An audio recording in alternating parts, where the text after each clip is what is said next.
Yeah, so, yeah, earthquake happens. And so I'm like, fuck this. I run outside, and everybody runs outside in the middle of the road. And I'm here like, whoa, you almost have to like put your hand out to keep fucking, the earth is shaking. You're in a freaking earthquake. And you could even hear the earth go. And there's all these Indian ladies like hugging each other, sobbing and crying, you know, terrified. And I look over and I see these huge stone blocks fall off of the buildings and crash onto cars. And then it lasts for maybe 45 seconds, you know, without exaggerating, really like 45 seconds. And you just hear like, whoa, am I going to die? Are these whole buildings going to crash on top of us? You know, because we're all in the middle of the road, wide road, like, fuck. And then it stops, and I noticed that all the dust was just kicked up. There was just dust everywhere in the sky. And I couldn't see, you couldn't see more than a couple city blocks from the dust. And you look and you couldn't see Misty at all. You could maybe only see the top of Misty from all the dust that got kicked up. And, you know, and I think there was some, like, you know, car alarms maybe going off, or maybe not. Anyway, I'm like, fuck. So I go back to my hotel room, and I noticed that one of the spires in the church toppled down on top of the plaza. And there were rubble strewn all over the place. I didn't see any bodies, so luckily people had gotten out of the way. So I was like, snap. And I went and I took another photo of it from the same place that I was in my hotel room. So I had a before and after picture of the Arequipa church there. And so I was like, wacky. So then I went up and I got a dinner, and I got a little groundhog. I decided, a groundhog is a delicatessen. And I'd get this groundhog, you know, a little dead groundhog cut open, and I eat this meat. Not very much meat at all, very unfilling, pretty much same meat as chicken, except tougher, but it's white meat. Kind of reminded me of the time where my Indian friend, Andy, an Navajo friend, he grew up in Alaska. He said he lived in the outback Alaska for 3 weeks, and all he had was a BB gun because he ate groundhogs the whole time with his friend. But anyways, so I guess you can always survive if there's enough groundhogs and rats. But anyways, and that's a delicacy for the Incas. Don't ask me why. But anyway, and it was expensive. But anyways, then I was like, all right, well, let's climb Misty. And most of the time people get guides, but I was like, I didn't want to get a guide. So I was an idiot. Doing. I wasn't thinking straightly because I was high. I should have ridden my bicycle first, done a test ride up the road to the base of Misty, because there was a road, but instead I rode my bike up at night or something to the edge of town, because I for some reason didn't think that there'd be a road that'd go all the way to Misty. So all night long I end up walking 10 miles towards Misty, instead of, well, I could have ridden my bike on the trail, on the road that was there. And not only that, but I was so high that it was a moonless night that I, in my brilliance, chose to do it in. And not only that, but I forgot to bring a flashlight because I was so freaking smart, because I was high off my ass.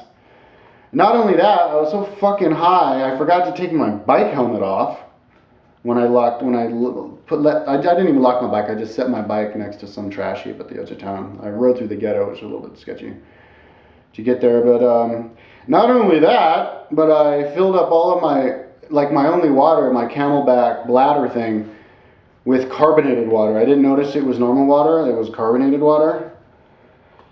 So anyways, I'm like doing this, I can't see anything. Literally, I can't see anything. All I know is which direction Misty is from the outline of it in the moonless night. And and I would walking through freaking thorn bushes, through gullies, and I was pretty close to Misty. I was pretty much right on Misty's balls. And I get to this, like, another one of these ravines, and I sit down and I'm like, I can't feel the bottom, whatever, I guess I'll slide off of it. So I slid really slowly off it, and I figure I'd fall down and, land down. Only problem is I slide off, I fall down a ravine that's like 15 feet deep. And it's so deep that I actually fell sideways. I landed perfectly on my side. Luckily, my lucky stars and my spirits, because I would have been dead otherwise, I landed in a sand patch instead of on rocks. And I was so freaking high that when I landed, and I saw all these stars. Luckily, I had my helmet on, or I would have had a concussion. because I forgot to take my helmet off. I see all these stars, and I was so high that I didn't even think about breathing. I was just sitting there like, huh, that was weird. And I just kind of like sat there like not remembering to breathe for like 10 seconds. And I was like, huh, I guess I'll take a breath. And I went to take a breath. I couldn't breathe because the wind was still knocked out of me. Even 10 seconds later, because I was so stoned I didn't think about breathing. So but I was so stoned I didn't panic. I was just like, huh. And I just kind of sat there trying to inhale, and it finally let me inhale. And then I got up and I tried to like find my way out, but I was stuck. I couldn't climb out. There was cliffs everywhere. I walked up, I walked down, it was cliffs. So I was like, fuck, I can't climb Misty now. I'm gonna have to freaking camp out here, sleep here, and wait until the sun rises. So I slept, but I was so high that I like slept on top of my camelback or something like that. And I got up, and I guess in the commotion of the fall and the hike, my carbonated water like bubbled up and it burst my camelback. So I had zero water. And I had zero food as well, because the only food that I brought was my marijuana cookies.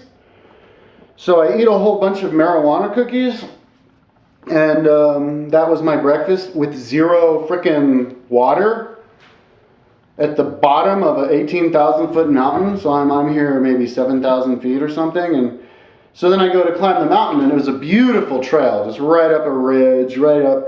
And then my mouth starts to get dry, but I have no water to quench it. And so I'm just like parched. And I hike, and I make it, and I hike, and I hike all day. And I almost got to the top, dude. I swear to God, I was almost at the top. I was like 100 feet from the top. I was almost there, but I finally just ran out of energy. I fought, and I fought, and I fought, but I had no water. I had no food. I literally ran out of gas, and I had to turn around. Plus, I was like crawling up, but and I probably could have made it if I like to pin on it, but I was like, you know what, it's gonna get dark. I don't want to have the same shit and fall down another hole. So I decided to run back down, and then of course I saw the road went from Arequipa all the way right to the base of the hill. I could have ridden my bike there and climbed the mountain, gone down, and there you go.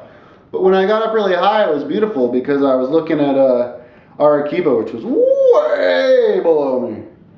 And I saw the sunrise, over it in the morning, and it was a beautiful city. There's this big 6,000 meter mountain just to the north that's kind of jaggedy and it's capped with snow. It's actually the highest official active volcano on the planet. But so then I hike back, and I go to the road, and I saw how the road went all the way to Arequipa. So I go on the road, and I'm running down the road, and then it gets dark. And then I had to veer off the road because I had to get my bike. So then I had to hike across, there's thorn patches, bushes, and ravines. Only this time I had the post-traumatic stress disorder. I was like, oh my God, is this ravine going to be deep? Am I going to fall in? So I was like, I have to like feel the bottom, and I have to like walk around, and I was like, fuck. But I was listening to music, and I was all high and shit. And then I found my bike, luckily, in pitch blackness with no light.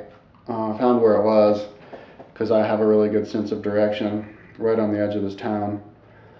And I held up the bag of weed that I had, which was by then wasn't really that much left. It was maybe that much left I had, or maybe even less. If you would ball it all up. I go, fuck this weed, I'm never doing it again ever. And I throw it, fucking weed, you fucked me. So then I got back on my bike, and I rode my bike back down to my hotel, and I was like, Jesus Christ, oh God. So anyway, and then I decided I was going to go and climb the 6,000 meter mountain just to the north. So I got this, I talked to this, taxi driver, and I paid him like, I guess, half or something to come and agree to pick me up at midnight at my hotel room. So he did that, and then he drives me up this beautiful road that goes way up, right to the edge of the mountain, about as close as I could get. And a couple of days before that, I actually tried to climb that mountain, but I rode on the other side of the ravine, and I went down into some military installation at night, and then I rode back to my hotel, and it was like a huge ride, but I wasn't successful. So anyway, I was poised perfectly. I put my bike on the side of the road. I'm poised perfectly to hike this mountain. I've got all my equipment, everything. I'm hiking up for about an hour, and just a really bizarre thing happened. Whoops, that's another video.